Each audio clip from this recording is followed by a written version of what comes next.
एक कदम ईश्वर की ओर। उत्पत्ति प्रकरण 58वां सर्ग। समय समाधि में स्थित लीला की देह का विनाश, लीला के साथ संभाषण और राजा पद्म के पुनः जीने का वर्णन। श्री वशिष्ठ जी ने कहा, वत्स श्री रामचंद्र जी, इसी बीच में श्री सरस्वती देवी जी ने अमूर्त मन की चेष्टा के समान राजा विदुरथ के जीव का अपने सत्य संकल्प से निरोध किया। लीला ने कहा, हे देवी, इस पाद्म सृष्टि में, इस मंदिर में, मेरी समाधि में और राजा पद्म की शवावस्था में कितना समय व्यतीत हुआ। श्री सरस्वती देवी जी ने कहा, भद्रे, इस सृष्टि में, इस राजमहल में 1 महीना व्यतीत हुआ। ये तुम्हारी 2 दासियां जो तुम्हारी देह की रक्षा के लिए सावधान थी, अब सोती है। हे सुंदरी, यहाँ पर तुम्हारी देह का क्या वृत्तांत हुआ, इसे तुम सुनो। तुम्हारा शरीर 15 दिनों में पसीने तर होकर प्राणायाम से प्रदीप्त हुई जठराग्नि से तपकर भाप बन गया। तदनंतर सूखे हुए पल्लव के समान निर्जीव होकर भूमि में गिर पड़ा। फिर काष्ठ और दीवार के समान निर्जीव और बर्फ के समान शीतल शव बन गया। तब मंत्रियों ने आकर शिथिल अंग प्रत्यंग और खुला मुंह देखने से यह स्वयं ही मर गई ऐसा निश्चय कर उस शव को घर से बाहर किया। बहुत क्या कहे, उसे स्मशान में ले जाकर चंदन के काष्ठों से बनी चिता में रखकर घृत के साथ उसे सहसा जला डाला। तदनंतर तुम्हारे परिवार ने महारानी मर गई यो जोर से रो पीट कर संपूर्ण और्ध्वदेहिक क्रिया की। इस समय यहाँ पर तुमको सशरीर आई हुई देखकर उन्हें यह परलोक से लौट आई ऐसा महान आश्चर्य होगा। हे पुत्री, तुम अपने सत्य संकल्प वश अत्यंत स्वच्छ आतिवाहिक शरीर से, जिसे मनुष्य नहीं देख सकते, दिखाई देती हो। इसीलिए तुम्हारे दर्शन से लोगों को और आश्चर्य होगा। हे वत्से, अपने शरीर के प्रति तुम्हारी जैसी वासना थी, वही तुम्हें रूप प्राप्त हुआ। इसीलिए तुम्हारा शरीर पूर्व शरीर के सदृश हुआ। सब लोग अपनी वासना के अनुसार ही सब पदार्थों को देखते हैं। इस विषय में बालक का वेताल दर्शन अनुरूप दृष्टांत है। जैसे अपनी वासना के अनुसार स्तंभ आदि में बालक को वेताल की भ्रांति होती है, वैसे ही तुम्हें अपनी वासना के अनुसार यह शरीर प्राप्त हुआ है और राजा को अपनी वासना के अनुसार वही शरीर मिला।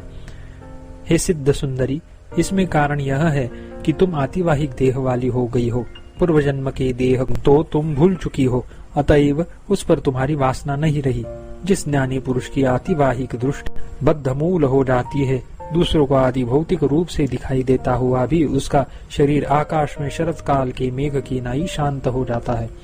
जिनमें आतिवाहिकता बद्धमूल है, ऐसे सभी शरीर जल रहित शरतकालीन मेघ के तुल्य और गंधहीन पुष्प की तरह होते हैं। वासना युक्त पुरुष में आतिवाहिक भाव के बद्धमूल होने पर जैसे यौवनावस्था में गर्भ में निवास विस्मृत हो जाता है, वैसे ही आदिभौतिक देह का विस्मरण हो जाता है। आज 31वें दिन हम इस मंडपाकाश में प्राप्त हुई हैं। इस समय प्रभात काल होने पर मैंने ही इन दासियों को निद्रा से मोहित कर दिया है। हे लीले, आओ, तब तक अपने सत्य संकल्प के विलास से इस लीला को अपना स्वरूप दिखाए और हमारा मानवोचित व्यवहार प्रवृत्त हो। श्री वशिष्ठ जी ने कहा, वत्स श्री रामचंद्र जी, इन हमको विदुरथ की पत्नी लीला देखे। यो सरस्वती देवी के चिंतन करते ही वहां पर सरस्वती और लीला दृश्य हो गई।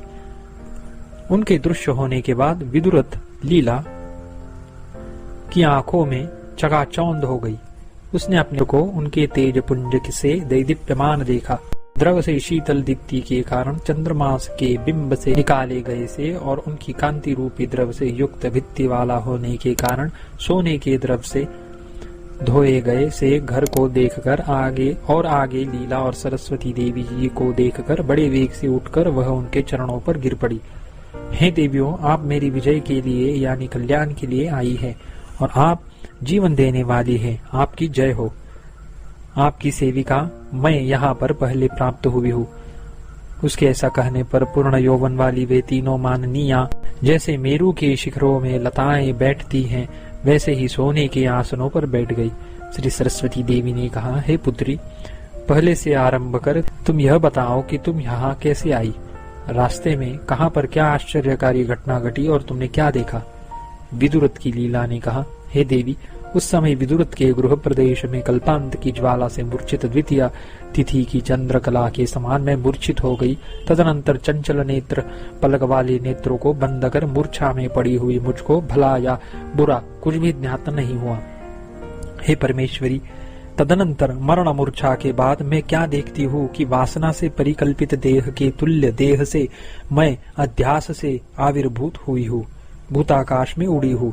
तदनंतर भूताकाश में वायु रूपी रथ में बैठी हूँ।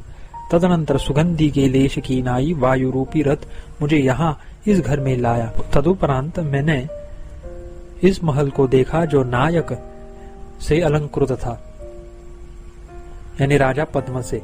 इसमें दीपक जलते थे, बड़ा स्वच्छ और बहुमूल्य शयन से युक्त था। जब मैं इस पति को देखने लगी तो क्या देखती हूँ कि यह विदुरथ फूलों से आच्छादित होकर फूलों के वन में वसंत के समान सोता है।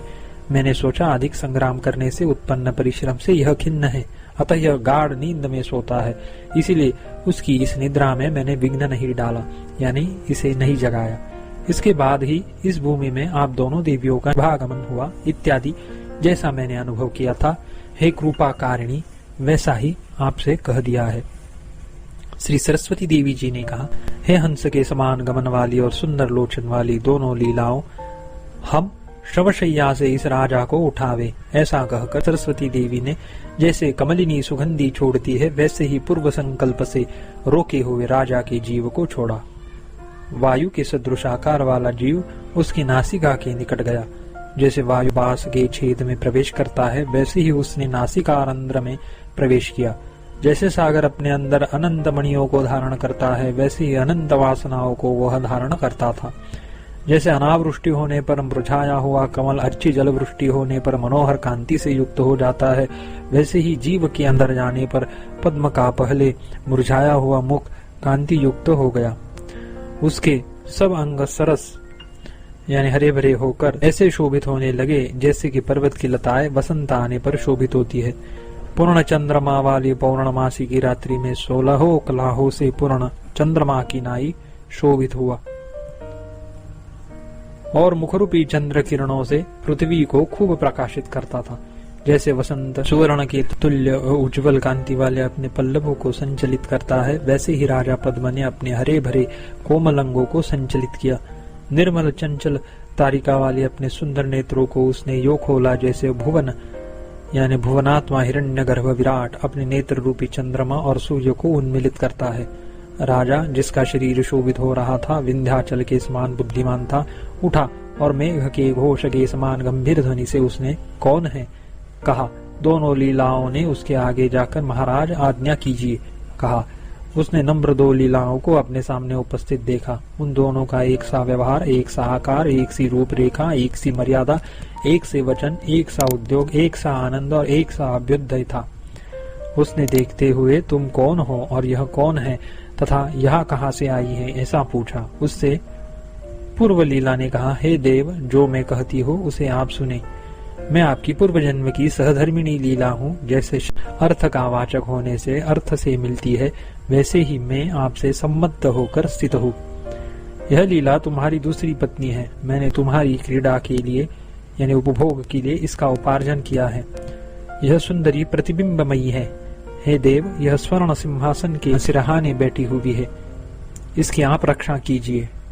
यह सरस्वती देवी जी है, जो तीनों लोगों की जननी और कल्याणकारिणी है। हम लोगों के पुण्यों की प्रचुरता से यह साक्षात यहाँ पर उपस्थित है। हे राजन, ये ही हम दोनों परलोक से यहाँ लाई हैं। कमल के तुल्य विशाल नेत्र वाला राजा यह सुनकर उठकर देवी के चरणों में गिर पड़ा। उसके वस्त्र और मालाएं लटक रही थी। हे देवी, हे सबका कल्याण करने वाली देवी सरस्वती जी, आपको नमस्कार है। हे वरदायिनी, बुद्धि दीजिए, दीर्घ आयु दीजिए और धन दीजिए। श्री सरस्वती जी ने कहा, हे पुत्र, दीर्घायु, धन आदि इच्छित पदार्थों से खूब संपन्न हो वो। तत्व बुद्धि से प्राप्त अपने पारमार्थिक स्वरूप स्थिति से युक्त हो वो। संपूर्ण आपत्तियां और समस्त पाप बुद्धियां विनाश को प्राप्त हो। अनंत सुख तुम्हें प्राप्त हो। तुम्हारे राज्य में संपूर्ण जनता सदा आनंदित रहे और सकल संपत्तियां स्थिर होकर सदा विलास करे। 58वां सर्ग समाप्त।